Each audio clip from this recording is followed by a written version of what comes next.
Hi, I am author Casey Bell here to read my book, The Wishing Bottle. I am here reading chapter 2. Henry awakes and looks at his wrist and notices the watch is still on his wrist. He looks at it and notices the screen is blank. He tries to take it off his wrist, but it will not budge. As he takes scissors to cut them off, he hears a woman's voice laughing outside his bedroom. Do you actually think you can cut it off with scissors? Don't be so silly. Henry's eyes bulge out in fear, not sure how a woman got into his apartment. He runs to his closet and gets a tennis racket. He slowly opens the door. A woman with olive skin is standing outside his door. She has on a green gown with trees, leaves, fruit, and vegetables patterned on it. Her hair is brown and infused with flowers and grass. She smiles at Henry and replies to his tennis racket. You wouldn't hit me with that racket, now would you? Henry, frightened, replies, Who are you? How did you get in here? Calm down, Henry. How did you know my name? The same way Lazar knows your name. Are you with them? We work together. Well, who are you? Kotinga. What? My name is Kotinga. It means harvest. What harvest? For every seed you've sown, I return it to you as a harvest. What seeds did I sow? Every time you had the chance to end racism or sexism, you chose not to. Even Lazar gave you the option to rid one of, and you said no. It's now time for you to experience racism and sexism. What? You heard me. As Michael said, it is easy for you to say, but now it won't be easy anymore. What do you mean? You'll find out soon enough. The watch you are trying to remove will be your reminder. Reminder of what? It has a number 5 on it. No, it doesn't. It's blank. Henry looks at the watch only to be surprised that there is a 5 on the screen. Henry asks, How did that get there? It wasn't there before. Don't worry. If it gets to number 0, you haven't changed your mind in helping Lazar, then you will stay in this world forever. What world? A world where white men are the minority and no longer privileged. A world where white men are mistreated and treated unequally. What if I change my mind? Then you will return to your world where you will help the czar in colorism, sexism, and all white privilege. I thought I only had to choose between colorism and sexism. That was before, but now the options have changed. What will happen to me in this world? Everything you allowed to happen to everyone else. Bad things? If they weren't bad when you did them to others, then no, it isn't bad. Will I suffer? Maybe, but whatever happens, always remember you only have yourself to blame. Everything I give to you, you already have given to me. I am simply returning it. Like karma? I am karma. I am the harvest. Karma, the boomerang, and even the reaction. Many people have created their own concepts of me, but I have always been the harvest. Should I be scared? Kotinga laughs. Why are you laughing? Because it was a funny question. If you weren't scared when you were judging, why should you be scared when you are being judged? I never thought of it like that. No one has until they meet me. Well, enough talk, Henry. It is time for you to face your harvest and take what you have dished for so long. Put the tennis racket down and get ready for work. Henry walks to his closet and puts the tennis racket back. Cotinga disappears into thin air, but continues to speak. Get there early.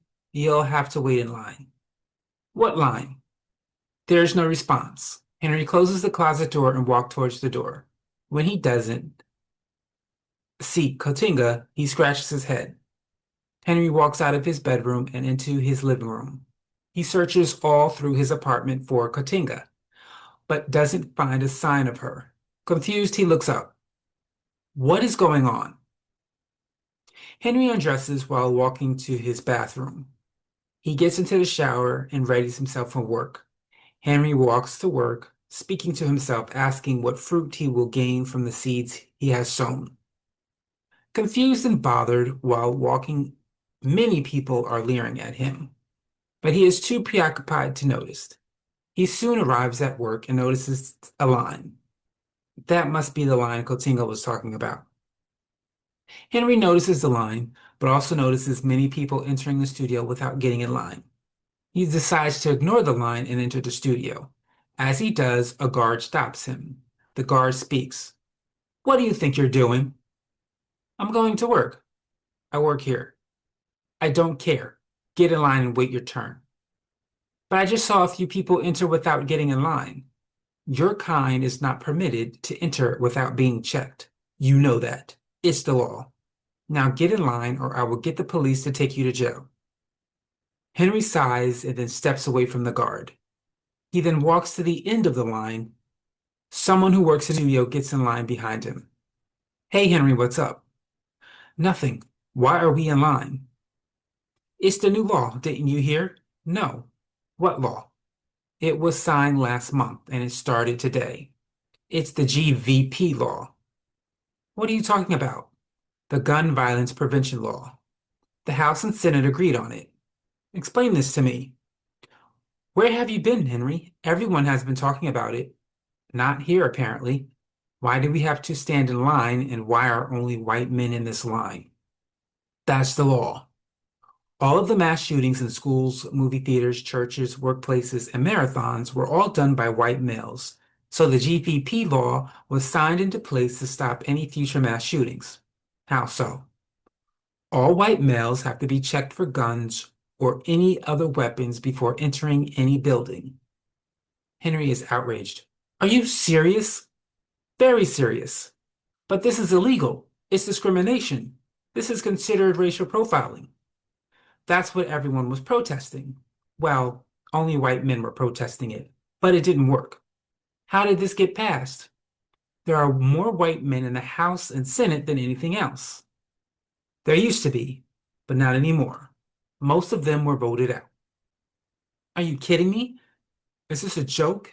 Is this a hidden camera show? No. As unbelievable as it sounds, this is the real deal.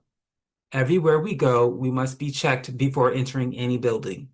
They believe it will end the gun violence. This is ridiculous. I don't believe it. Henry finally gets to the start of the line and is checked by the guard.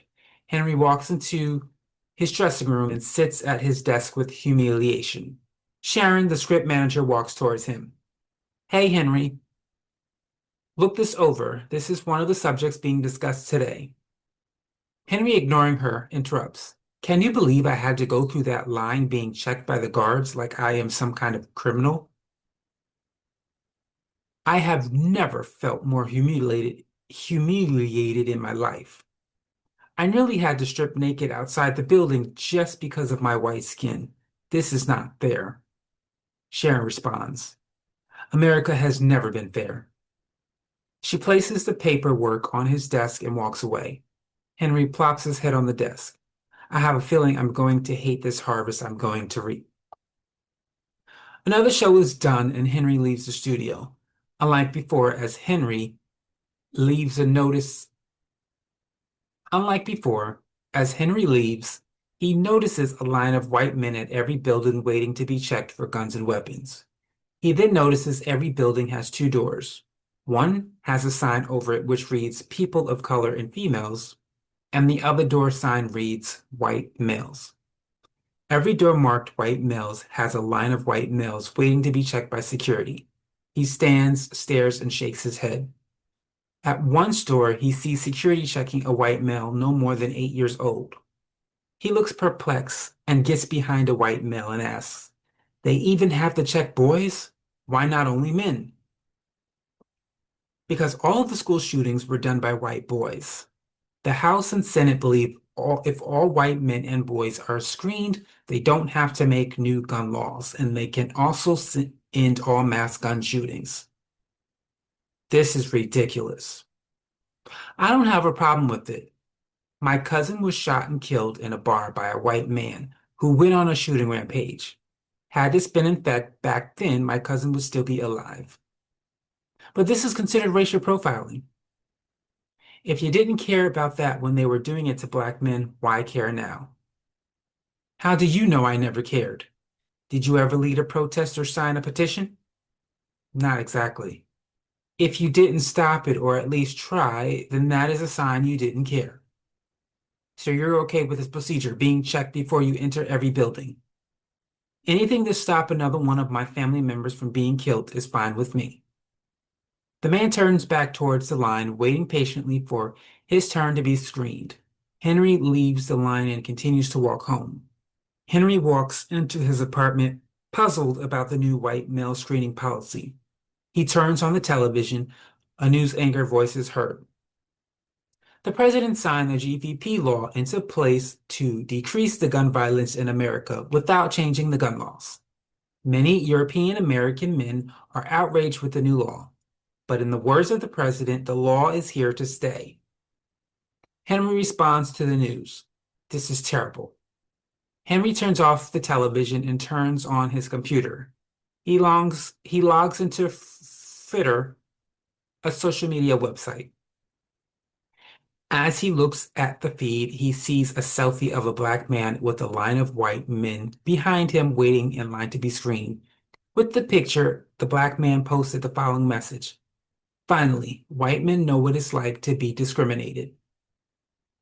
My inequality shoe is finally on their feet.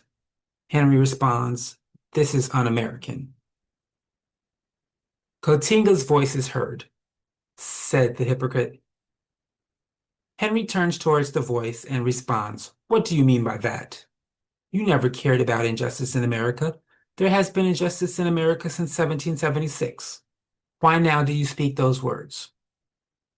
Henry is speechless. Cotinga continues, you are a hypocrite, along with the rest of America. The only time you care about injustice is when you are the victim. But if it has nothing to do with you, you do not care. This is just the beginning. Every injustice you ignored is returning to you.